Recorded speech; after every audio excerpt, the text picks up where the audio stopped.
Hey guys, Kate here. Welcome back to another episode of the Wedding Planning Collective podcast. Today's topic is not the most glamorous when it comes to wedding planning, but it is going to be one of the most important, and that is getting a handle on food and beverage, or your venue might call it your F&B. If you've been touring venues or you're looking to, you've probably heard the terms food and beverage minimums or seen proposals that feel like they're written in another language, and you are not alone. So we're going to break all that down today. This is one of the areas that couples can really be surprised by when there are added fees that they might not be anticipating. So I want to go through it all. We're going to talk about the different kinds of catering and what that means for your overall bill. The two types of catering when we're talking about weddings is going to be on site. So if you have like a hotel venue or a traditional banquet venue that the catering and the food is included in your rental, that's going to be called on site catering versus off-site catering if you're having a backyard wedding or you're at a unique venue where you have to hire a caterer to come in and provide the food and beverage service for you.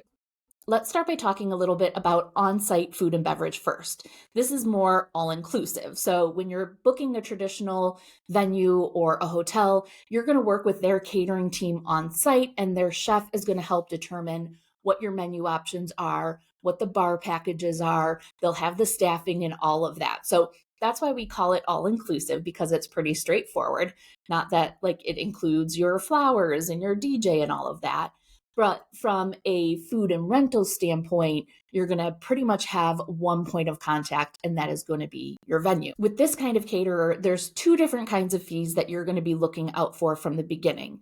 The first is called a room rental fee, and as you might imagine, that is the fee that they charge to rent the room. Often this is going to include any chairs, tables, linens, or anything else that the venue has that's included in your rental. But sometimes it doesn't include any of that. So you really want to make sure that you understand what's included in that room rental fee. Ask about the linens. Are they floor length? What color? Napkins? All of that. Because if you think you're going to want to upgrade from what's included, you certainly need to budget for that. Those little rentals can really add up. So you want to make sure that you are clear as you're going into your booking. The other fee that you're going to see when it comes to on-site catering is going to be a food and beverage minimum. Now, this is the dollar amount that you are guaranteeing that you are going to spend just on food and beverage at the venue alone. Most of the time, the room rental fee is in addition to that minimum, so make sure that you are clear on that as well. I once worked with a couple who fell in love with a venue. They had a $12,000 minimum for a Saturday, and they only had about 80 guests. Their menu pricing was about $90 per person. So they knew looking at it that they were going to have to make up that difference to hit that food and beverage minimum, right? Because $90 a head times 80, not doing all the math, but they were looking at about a $5,000 gap.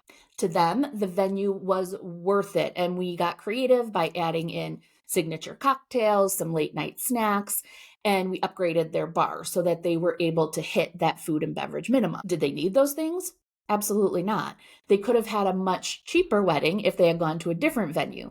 But to them, it was worth it hitting that food and beverage minimum because they loved the venue so much. Now, if the same couple had a guest count of like 150, that food and beverage minimum wouldn't have really mattered because they were going to hit that no matter what. Let's talk about where all of this can get tricky. So if you're following me so far, you have the potential of two different kinds of fees. You have your room rental fee and then a food and beverage minimum when we're talking about a traditional venue.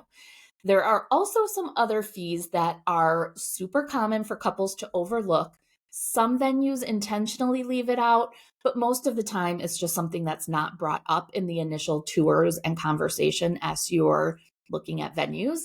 And that is going to be taxes and any service or admin fees. Here in Michigan, the sales tax is 6%, and most venues are going to have some kind of operations fee, service fee, admin fee. They all call it something a little bit different, but usually it's something in between 18 and 24. I've even seen 26%. So when you add that in with whatever your state's tax is, that can be an added 20 to even 30+% of that food and beverage minimum that you weren't anticipating. So imagine this. You're budgeting for a $20,000 food and beverage minimum. You think you're perfect. Your guest count really aligns with whatever their per plate is, that you're going to hit that 20,000 right on the nose. In a 6% sales tax, and let's say it's an 18% service fee, then you're all of a sudden almost at 25,000. So that's 5,000 over what you had anticipated. And the real kicker here is most of the time, the room rental fee, the service fees, the taxes, if you're adding valet, if you're adding in any non-food costs, those usually do not go towards your food and beverage minimum. So that's really important. If you have a room rental that's say $2,000, you have to hit a food and beverage minimum of $10,000. You're looking at least $12,000 for that space before you add in any of those service fees. It's not necessarily wrong or bad. It's just one of those things that I notice most couples don't pay attention to when you're booking. You're looking at the line items in their menu. You're looking at the food and beverage minimum, thinking like, okay, this is what we can end up anticipating paying for this venue. But when you don't add in those other costs, all of a sudden you can be 50% over budget when you didn't even go at all above that food and beverage minimum. While we're talking about room rentals, if you're in a space that you're having your ceremony, cocktail hour, reception in different areas of the venue, make sure to clarify if it's one rental rate for all of those spots or if each one comes with its own fee. Some venues will merge it all together. You'll have one fee for all of the spaces.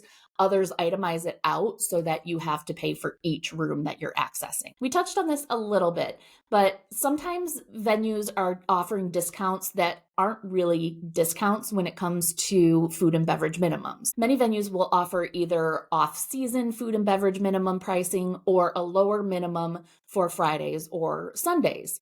And while that can look appealing when you're first looking, it may or may not impact your actual bottom line for your budget. Like we talked about in that first example, if you have a lower guest count of, say, 80 guests, that first couple we talked about could have saved that $5,000 if they had gone with a Friday or a Sunday if their minimum was lowered.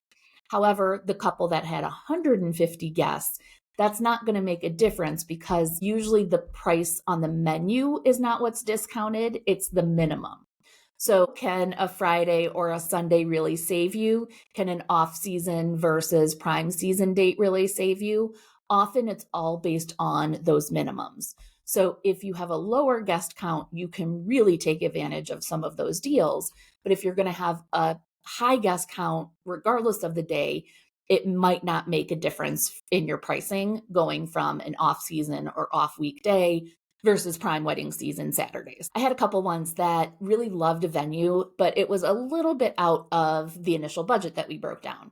They ended up going from a Saturday, which they initially thought was important to them, to a Sunday, and that dropped their minimum by almost $4,000. And that was what paid for their honeymoon right there.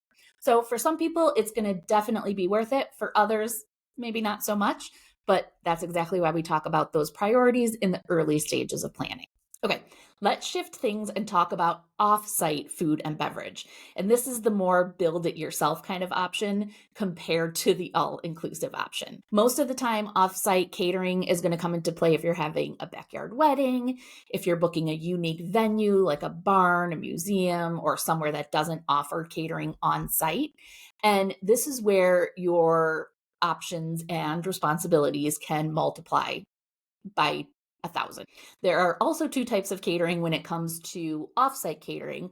Full service catering, meaning they're going to handle everything from your food, your beverage, your staffing, your bartenders. They're taking care of everything. Often they're going to do some of your rentals as well.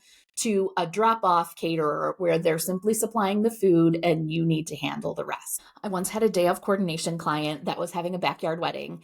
They had a buffet with Slo's Catering. They are one of the most amazing barbecue caterers here in Detroit.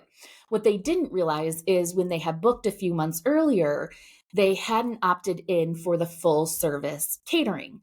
So when we met a couple months before the wedding and we started talking about staffing, I reached out to the caterer and they told us that they didn't end up locking that in. We ended up in a little bit of a scramble trying to find someone to staff the event. We were able to find it. We figured it out. It was fine. But I will say they had to pay quite a bit more than they would have if they had initially booked the full service catering when they had locked in the caterer.